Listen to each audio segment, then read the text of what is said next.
Baik, Bismillahirrahmanirrahim. Assalamualaikum warahmatullahi wabarakatuh. Waalaikumsalam warahmatullahi wabarakatuh. Rabbi sahli sadri wa yassirli amri wahlul 'uqdatam min lisani yafqahu qawli. Alhamdulillahirabbil alamin. Pada kesempatan yang berbahagia ini kita akan melangsungkan suatu acara di mana ujian sidang skripsi dengan judul Pengaruh Supervision dan Teamwork terhadap Employer Performance di PT Toyota Tsusho Logistics Center. Dan perkenalkan, nama saya Lutfi Septian dengan NIM 20031002 Program Studi Bisnis Administrasi. Hari ini 16 September 2021 kita akan melaksanakan ujian sidang skripsi, dan terlebih dahulu saya ingin mengucapkan terima kasih kepada dosen pembimbing saya. Yang pertama itu Ibu Dr. Anda Mariati Titawiyata, MBA, kemudian Bapak dosen pembimbing yang kedua yaitu Bapak Bambang Sumantri, SMM, dan yang selanjutnya saya ucapkan terima kasih pula kepada dosen pembimbing, dosen penguji pada hari ini yang diketuai oleh Bapak Zulkarnain, SMSI, kemudian anggota Bapak C. Gunawan, SEMM.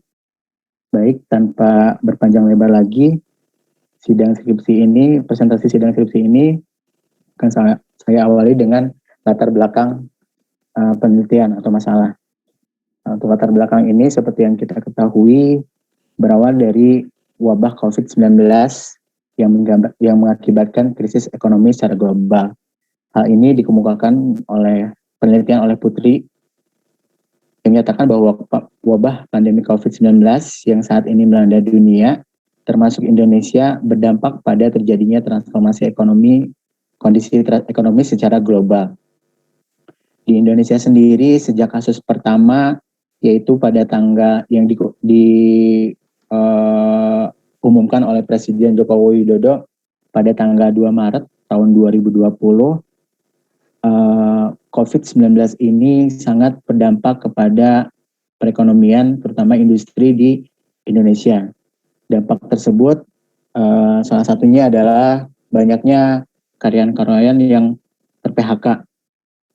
Tekanan kerja yang tinggi di perusahaan dikarenakan kebaruan situasional sebagai efek terjadinya pergeseran situasi yang tidak jelas, kemudian informasi yang tidak dapat diandalkan, dan situasi yang tidak terstruktur sehingga menimbulkan banyak sekali karyawan-karyawan yang ter-PHK.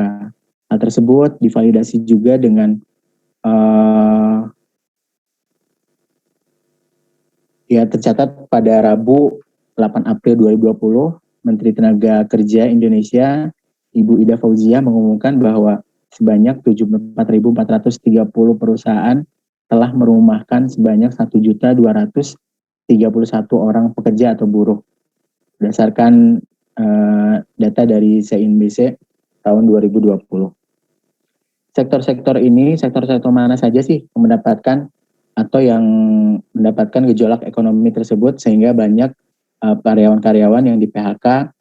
Dari penelitian atau survei yang dilakukan oleh Yazid tahun 2020 menyatakan dari 10 provinsi di Indonesia menyatakan bahwa rata-rata 40,5% dari lokasi dengan jumlah kasus paling banyak bekerja di sektor yang berisiko. Hampir setengah dari tenaga kerja di sekitar wilayah epicentrum berisiko di PHK. Sektor-sektor yang berdampak itu yaitu sektor yang memiliki rantai pasokan global seperti sektor industri tekstil, manufaktur, pergudangan, akomodasi, kuliner, penerbangan atau travel, hingga retail. Terjadinya PHK secara massal ini dan PHK yang sebesar-besar ini mengakibatkan perusahaan mengalami stabilitas kinerja yang menurun. Hal tersebut juga dikemukakan oleh penelitian dari Stroop and Stroop tahun 2020, yaitu krisis ekonomi akibat pandemi COVID-19 ini berpengaruh terhadap stabilitas kinerja perusahaan dan sumber daya manusia di dalamnya. Untuk mengantisipasi stabilitas kerja yang menurun di perusahaan harus memiliki langkah yang strategik dalam bertransformasi dan berinovasi.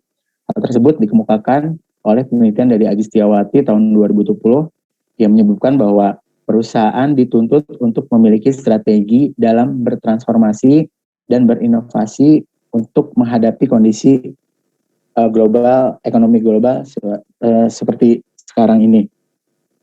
Kemudian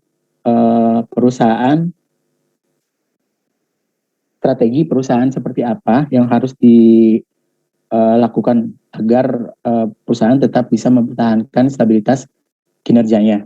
Salah satunya adalah perusahaan itu harus meningkatkan SDM yang berpotensial dan berkualitas, di mana SDM ini merupakan salah satu faktor utama dan prioritas perusahaan untuk mencapai visi dan misi yang ditetapkan oleh perusahaan. Perusahaan yang baik menghasilkan SDM yang potensial dan berkualitas.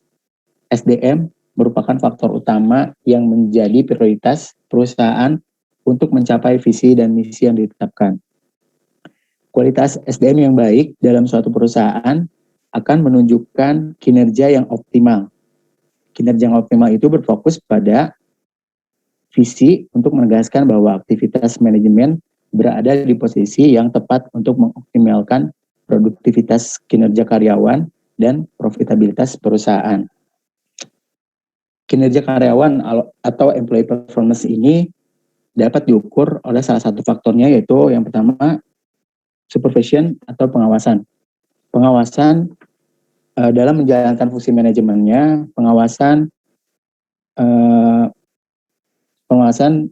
memiliki mekanisme perusahaan. Pengawasan atau supervision mutlak dilakukan oleh perusahaan. Program dan rencana kerja yang ditetapkan perusahaan tanpa diiringi dengan adanya sistem supervision yang baik dan berkesinambungan akan menyebabkan bahkan tidak tercapainya sasaran oleh perusahaan. Supervision juga dilakukan untuk mengetahui penyimpangan-penyimpangan suatu kondisi yang abnormal, di mana kemudian merancang upaya koreksi untuk meningkatkan efektivitas dan efisiensi sumber daya manusia demi mewujudkan visi dan misi perusahaan. Dengan adanya supervision ini yang baik, maka suatu pekerjaan akan dapat berjalan dengan lancar dan dapat menghasilkan hasil kerja yang baik pula. Selain itu, salah satu faktor untuk meningkatkan employee performance adalah teamwork atau kerjasama tim. Teamwork ini menghasilkan sinergi yang positif melalui usaha yang terkoordinasi. Teamwork merupakan usaha individualnya menghasilkan kinerja yang lebih tinggi daripada kinerja yang individual. Dari dua indikator atau dua faktor tersebut, beberapa peneliti telah mengungkapkan bahwa faktor-faktor supervision dan teamwork ini dapat berpengaruh terhadap employee performance pada perusahaan. Namun ada beberapa juga yang menyatakan bahwa supervision itu tidak berpengaruh terhadap employee performance, seperti yang dikemukakan atau penelitian dari Suharyanto dan Putro tahun 2018. Kemudian adapun teamwork juga tidak berpengaruh terhadap employee performance, yaitu menurut penelitian dari Lawasi dan Triatmanto tahun 2017. Kemudian penelitian tersebut kenapa dilaksanakan di PT Toyota Tsusho Logistics Center atau TTLC, seperti yang sudah dijelaskan di slide sebelumnya, bahwa salah satu sektor epicentrum yang berisiko adalah sektor pergudangan. TTLC merupakan perusahaan logistik yang bergerak di bidang pergudangan, yang memberikan jasa pengoperasian dan pengelolaan gudang yang didukung dengan sistem manajemen gudang oleh tim yang berpengalaman. Di PT TTLC ini juga terjadi kendala atau masalah tentang employee performance, terutama saat pandemik ini berlangsung. Hal tersebut dari data performance employee atau employee performance pada tahun 2020 yang dikemukakan oleh Bapak Teguh Firmansyah selaku manajer HRD di PT TTLC, menyatakan bahwa sepanjang tahun 2020 mengindikasikan adanya employee performance yang belum optimal yang distandarkan oleh perusahaan, yaitu dengan nilai 320. Dari latar belakang tersebut dapat diambil suatu rumusan masalah bahwa yang pertama, apakah supervision berpengaruh terhadap employee performance di PT TTLC? Yang kedua, apakah teamwork berpengaruh terhadap employee performance di PT TTLC? Yang ketiga, apakah supervision dan teamwork berpengaruh terhadap employee performance di PT TTLC?